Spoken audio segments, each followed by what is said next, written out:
Hola, ¿qué tal? ¿Cómo estás? Soy Ale Marroquín. Bienvenido al podcast Presencia Ejecutiva by Ale Marroquín. Hoy voy a dar un complemento a un podcast anterior que ya había grabado sobre el síndrome del impostor.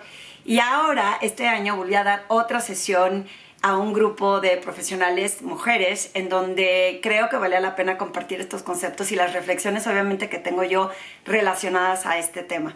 Así que si quieres escuchar primero el síndrome del impostor que publiqué hace un par de años, voy a poner el link aquí abajo, hace un par de meses, creo que fue un año inclusive, y luego escuchar este para que te pueda dar como mayor contenido y refuerzo a lo que significa el síndrome del impostor. Estoy convencidísima que oímos este término y creemos que sabemos el significado de lo que es el síndrome del impostor, pero a la hora que nos enfrentamos o que le estamos abriendo la puerta para que se instale en nuestra cabeza, muy pocas veces realmente nos damos cuenta de cómo sacudirlo, de cómo decirle que le cierre por fuera, ¿no? Que se agarre las llaves y cierre con llave y que no vuelva a entrar. ¿Por qué? Porque creo que no es una enfermedad, creo que no es gripa, creo que es una situación en la que probablemente podemos estar cayendo en la trampa varias veces o épocas en los momentos de tu vida. El chiste es reconocer en tiempo, cuando se quieren meter a instalar y sentarse en la sala de tu cabeza, logres decir cuánto tiempo quieres que permanezca ahí, que esa es la gran diferencia y que creo que viendo estos temas se vuelve un tema existencial en donde te etiquetas a soy fracasada o fracasado, no soy suficientemente bueno o buena, y ya se hace parte de tu existencia, cuando la realidad es que siempre, siempre, siempre hay espacio para mejorar. Entonces, te voy a compartir estos 5 arquetipos que creo que ella los define ahí en su libro y que tiene mucho más contenido, mucho más profundo y mucho más labor que hacer detrás. Hay que ver de dónde viene, cuál es el motivo, cuál es el disparador, desde cultura, desde la familia, desde el entorno salarial, si es porque unos ganan más que otros, entonces sientas que tú no estás merecido o merecida porque no te pagan igual que otras personas, etc. Entonces, hay muchos factores que analizar, pero sobre todo lo más interesante es entender que podemos aprender de este concepto, de manera de no hacerlo existencial. Y mucho de lo que propone ella es cómo reenfocamos este tema a través de cómo reformulamos nuestros pensamientos. Así es cómo enfrento ciertas situaciones, como digo yo, reformulando en asertivo, como cuando la gente le he dado el curso y en el podcast de lenguaje de poder, es cómo digo que no sin decir que no, cómo reformulo el marco de mis pensamientos para enfrentar retos como estos que me ayudan a verlo con una perspectiva diferente. Entonces te voy a poner los 5 ejemplos que menciona ella y que cómo los traduzco yo en una situación diaria de práctica del día a día. El primero es el perfeccionista o la perfeccionista. Y he visto esta característica en muchísimas personas, no solo en mujeres, que es hasta que no esté suficientemente bien hecho, que esté perfecto, que esté todo impecable, no lanzo un proyecto. Y en muchas ocasiones, pues, le he dicho a la gente, este perfeccionismo con el que queremos hacer las cosas, y no existe la gente perfecta. Yo no conozco un solo ser humano que sea perfecto. Entonces, como por qué tenemos que hacer todo que quede tan impecable, que el problema es, me tardo tanto en lanzarlo que o alguien ocupa mi lugar y ya lo hizo, o detengo a otros equipos. ¿Por qué? Porque entonces no los dejo fluir porque yo estoy deteniendo todo hasta que quede suficientemente bien. Y en ese sentido de perfeccionismo hay que entender y analizar si realmente hice las preguntas correctas para tener toda la información necesaria para lanzarlo como esté, cubriendo todos los elementos que me piden, porque aquí no se trata de lánzalo por lanzarlo o no importa que también esté, sino que dentro de las capacidades y los recursos que tienes, que lo puedas lanzar porque ahí habrá un aprendizaje. ¿Qué pasa si cuando yo ponía este ejemplo, cuando yo lancé mi primer video en YouTube, que te puedes meter a buscarlo y es de dar risa, si no lo hubiera hecho, a lo mejor no hubiera aprendido qué es en lo que tenía que aprender para hacer mejores videos, cómo dejar de leer un script, etcétera, etcétera. Pero si me hubiera esperado a ser perfecta, capaz que me hubiera tardado muchos más años en hacer estos contenidos. Hoy que lo veo en el tiempo, he ido aprendiendo y evolucionando y teniéndole menos miedo y reto a este tema de los videos, pero es un tema del perfeccionismo. Tiene que estar súper, súper bien, perfecto, si no, no sale. Entonces, haz una reflexión de este síndrome del impostor, porque lo que acaba pasando cuando lanzas algo que crees que no estuvo suficientemente bueno, entonces te empiezas como a etiquetar, a flagelar, a juzgar sobre por qué no lo hiciste perfecto. Tuve alguna vez una clienta que estaba por lanzar un proyecto a través de una tabla en Excel y me decía, es que cada vez que la reviso quiero agregarle algo más para que quede impecable. Y en cada que la reviso y se detenía, lo único que pasó es que pensaban que no era ágil y que no resolvía en tiempo y que no estaba lista para un siguiente nivel. Entonces ese sentido de perfeccionismo es un síndrome del impostor, porque te está haciendo creer que si no tienes 10, que si no sacas siempre la misma calificación, entonces no eres bueno o no eres buena. Y ahí es en donde entra bueno, pues ¿qué aprendo de lo que no hice bien para que la próxima vez lo haga bien? Anímate a atreverte a intentar, a no tratar de ser perfecta y no ajusticiarte, porque algo no salió al 100. Siempre creo que de un gran esfuerzo, de una gran colaboración, de una gran participación, que una persona no esté satisfecha con lo que dijiste no quiere decir que no seas bueno o buena. Entonces hay que detenernos a reflexionar de dónde viene el comentario o la evaluación negativa y qué puedo usar a mi favor. Una persona que no sufre del síndrome del impostor lo ve desde un punto de vista, ok, qué bueno que me dicen que eso no lo cumplí, lo voy a integrar la próxima vez. O qué bueno que me dicen porque eso no lo sabía y lo voy a aprender para la próxima vez. Sin embargo, tendemos a no hacer todo un drama acerca de lo que realmente es nuestra identidad y lo que somos. El segundo arquetipo es el experto o la experta. Tengo que ser bueno en todo. Yo pongo mucho el ejemplo de una persona que habían cambiado de área y que en esa área tenía una colaboración con otra área. Me decía, es que no domino todos los productos de la otra área. Y me siento muy incómoda porque la realidad es que no estoy fluyendo bien, estoy desgastada, estoy cansada, porque me estoy dando cuenta que pues no domino los productos de la otra área. Le dije, ¿pero por qué los tienes que dominar tú? Pues porque yo les doy servicio, sí, pero tú no tienes que saberte a rajatabla los productos del otro. Te vas a rodear o te vas a buscar que una persona te ayude a entender lo que necesitas saber y si no, que te acompañe para avanzar, pero no tienes que dominar todo tú. En ese sentido de tengo que ser la experta y tengo que conocer todo de todo, se hace también un desgaste y un sentido de yo no soy buena para este puesto, o bueno, yo no estoy preparado para este nuevo proyecto. ¿Por qué? Porque no domino todos los hilos. Las personas que llegan a estos puestos de liderazgo, promovidos o retos nuevos, siempre se rodean de otras personas que les ayuden a conocer un poco más. Y se relaciona un poco en esta parte de ser experto en todos los temas al genio natural. Que el genio natural es el tercer arquetipo que menciona ella, en donde yo siento la inclinación a pensar que debería de saberlo todo a la primera. Yo no conozco absolutamente nadie, de hecho hay CEOs que les apoyan con un onboarding process por lo menos un año para que vayan entendiendo todos los hilos.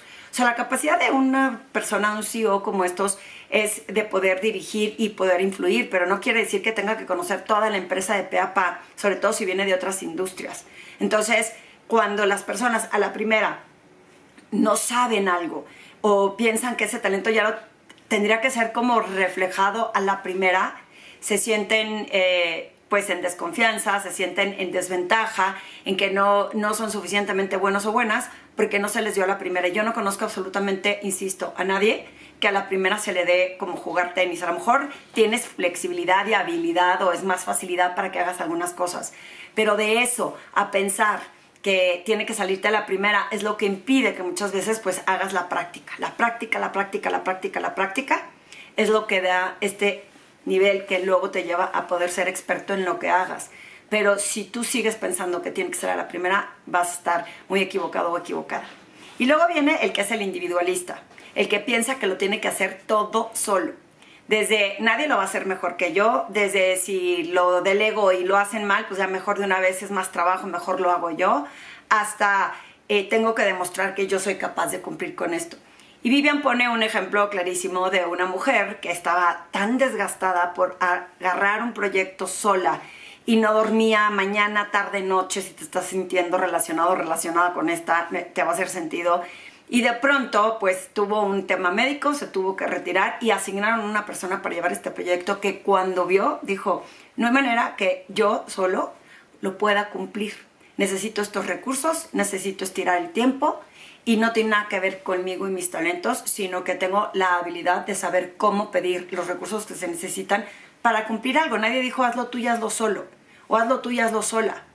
Entonces ese me encantó porque cuántas veces asumimos la responsabilidad de hacer algo cuando podemos aprender a pedir apoyo, a pedir ayuda y a entender que pues voy a entregar algo a lo mejor más rápido si dos cabezas piensan mejor que una y si tengo más manos para poder cumplir. Y el cuarto es el de la super mujer maravilla o el superhéroe, ¿no? Esa persona que piensa, y sobre todo este sí creo que cae mucho en las mujeres, que piensa que tiene que ser quien responda y solucione todo de todo. Las mujeres que trabajamos y que aparte tenemos familia, y por lo menos en mi caso cuando mis hijos eran chicos yo me acuerdo perfecto que un día dije, ¿quién nos dijo a las mujeres que teníamos que cumplir con el estándar de trabajar, pero aparte cumplir con el hogar, pero ser buena mamá, pero ser buena esposa, pero que el súper no falte, pero que todo funcione en orden? Cuando la realidad es que podemos generar esa colaboración y esa búsqueda de apoyo para que esto suceda. El día que me acerqué con mi marido y le dije, oye, ¿me puedes apoyar para hacer tal cual cosa? No me acuerdo si era recoger a los hijos o atender un tema que yo normalmente resolvía. Volteé y me dice, claro que sí. Entonces, el sentirnos que somos las que tenemos que tener la capa de la heroína y de decir, yo cumplo con el gafete de, ¿no? Yo lo hice todo yo. La realidad es que hace que cuando no lo logremos nos sintamos impostores. ¿Por qué? Porque entonces habla de, si yo veo que esa persona está súper fit, pero aparte es mamá, pero aparte le pagan un súper sueldo y aparte es líder, y yo no logro cumplir con alguna de las tareas que esa persona cumplió, la realidad es que me empiezo a sentir frustrada, fracasada, no soy suficientemente buena. Y no sabes si esa persona ya tiene genética que la hace ver que está fit y a lo mejor no hace ejercicio, estoy inventando, o a lo mejor alguien le apoya detrás de cámaras que tú no notas. Y entonces piensas que ella logró cumplir con todas estas expectativas y por eso cuando tú no puedes con todo esto, te sientes frustrada y que no eres capaz y que como no soy tan exitosa o como no se me da tan fácil todo esto, cuando la realidad es que hay tareas que podemos delegar y que podemos asignar y buscar apoyo y que no tenemos que tener la obligación de cumplir con todos estos temas. Y la reflexión viene porque les quise platicar estos 5 arquetipos que creo que caemos o en uno más que en otro, pero a lo mejor sí puede ser una mezcla de varios y que creo que puede ser situacional. Hay situaciones en la vida en donde quizá te haya hecho dudar por alguna razón u otra, que no se te dio tan natural aprender una habilidad que alguien sí, o que no te consideras que sabes lo suficiente. Hay otro ejemplo que pongo de una colega que seguía estudiando y estudiando para ser experta porque decía, es que como yo no tengo experiencia laboral y ahora me voy a dedicar a esto, pues tengo que seguir estudiando para estar preparada. Y nunca iba a ser experta o suficientemente buena si no lo llevas a la práctica. Porque hasta que lo llevas a la práctica te vas a dar cuenta que funciona, que no funciona y que de todo lo que sabes, a lo mejor hay cosas que hacen sentido y cosas que no. Entonces, todo este tema de por querer sentirte la experta te hace sentir como un fracaso porque pues no gano dinero, porque no tengo clientes, pero pues porque me la vivo estudiando y no lo aplico. Y también en esa parte de ser como el genio natural o el experto, estaba en una reunión recientemente y me dijeron, ¿cómo te sentiste en la reunión? Y dije, la realidad es que hay muchos conceptos que no conozco. Entonces, siento que tengo que estar en más sesiones para seguir aprendiendo porque no me siento capaz de poder liderar una junta yo sola respecto a este tema porque todavía no lo domino. Me dice, no, bueno, pero no corras prisa, no necesitas saber todo. Le dije, no, quiero aprender y en base a eso te digo con esa franqueza, no es que no sea una persona talentosa o capaz de poder lograr llevar esta sesión, pero todavía no siento que tenga listos los ejemplos como para llevarlos a la práctica. Entonces, por ahí viene el que a lo mejor en otra época hubiera dicho, híjole, ¿cómo es que no entiendo este tema? ¿Cómo es que no lo domino? ¿Cómo es que voy a empezar a trabajar en esto si ni siquiera sé de qué están hablando? Y lo hubiera hecho parte de mi existencia, cuando la realidad es, bueno, pues que tengo que seguir haciendo, aprendiendo. Por eso te voy a preguntar, sé y reconozco que no tendría que entender todo porque hay conceptos que no están en mi día a día y que estoy segura que sí puedo aprender. Estoy segura que entre más practique, entre más domine estos conceptos, mejor para mí que los vaya a poder entender y aprender. Por ahí viene el cómo reformulo y pongo en otro marco, enmarco mi pensamiento, en donde no lo hago parte de mi existencia, sino experimento momentos en donde puedo aprender, en donde a través del error, qué errores cometí, y que deje de pensar que no estoy capacitada o capacitado para el nuevo reto, en quién me tengo que apoyar, a quién tengo que acudir, cómo podemos colaborar todos para conseguir esta situación. Así que, sin echarte como mucho más rollo, es un tema que se complementa un poco al tema que ya vimos. Muchas personas me preguntaban, Ali, ¿cómo funciona? ¿Se quita alguna vez? Creo que es un trabajo de todos los días. Creo que es un trabajo de reconocer quiénes somos, de observar nuestras emociones, de entender qué es lo que está haciéndonos sufrir, dudar, ponernos nervioso, con miedo, temor. Y una vez que entendemos eso es qué sí puedo hacer, qué puedo aprender de esta situación que no me hace una persona que está ocupando un lugar que no debería de ocupar. Y sobre todo, evitar las comparaciones, porque en ese síndrome del impostor muchas veces es porque nos comparamos con otras personas que están en igualdad, no están en igualdad de circunstancias, que ese es otro podcast que también ya compartí, no quiero echar más rollo en ese sentido. Pero cuando nos comparamos, muchas veces nos hace dudar de nosotros mismas. Hay que compararnos contra nuestra versión del día de ayer. Hay que ver cómo me reto a aprender algo nuevo y a entender qué es lo que no sé y en quién me tengo que rodear, más allá de compararme con alguien más que hace que dude de lo que soy capaz. Recuerda que si te gustó este podcast, me sirve muchísimo a mí y estoy segura que podría inspirar a más personas para que puedan acelerar su potencial a través de su presencia ejecutiva.